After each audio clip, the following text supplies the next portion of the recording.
ढवळगड अंबाले. ढवळगड आणि अंबालेबद्दल एका मित्राकडून ऐकलं होतं. शनिवारी दुपारपर्यंत वेळ होता म्हणून ठरवलं की हा किल्ला बघून यावं. यावेळेस बाईकवरून जायचं ठरवलं. उशिरा निघाल्यामुळे पुण्यातून बाहेर उरळी कांचन पर्यंत यायला तासभर लागला. पुढे रस्ता उजवीकडे जातो आणि आजूबाजूला शेती दिसते.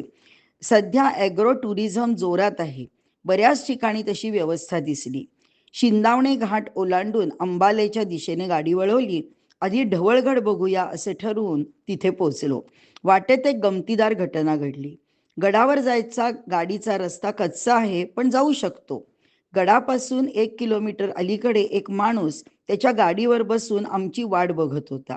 तिथे गेल्यावर तो म्हणाला की त्याला गडावर संभाजी महाराजांच्या पुतळ्याला आणि देवळात शंकराला हार घालायचा आहे. पण गुडघ्यावर लागल्यामुळे त्याला त्या थोड्याफार पायऱ्या पण चढायला त्रास होणार. म्हणून त्याने आम्हाला विनंती केली की आम्ही तो सुंदर फुलांचा हार वरती घेऊन शंभूराजांना अर्पण करावा.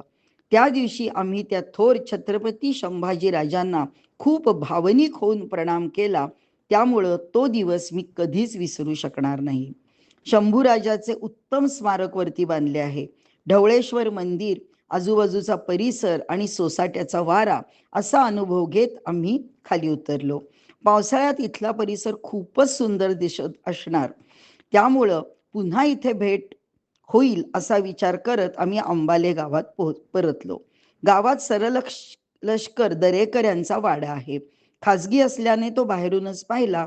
गावात इतर ठिकाणी जुन्या वाड्यांच्या भिंती, प्रवेशद्वार, खोल्या पाहायला मिळतात. येताना अनेक ठिकाणी शिंपी पक्षाने बांधलेली घरटी दिसली. कुतूहल म्हणून एक जुने वापरात नसलेले घरटे आम्ही आमच्या घरट्यात घेऊन आलो.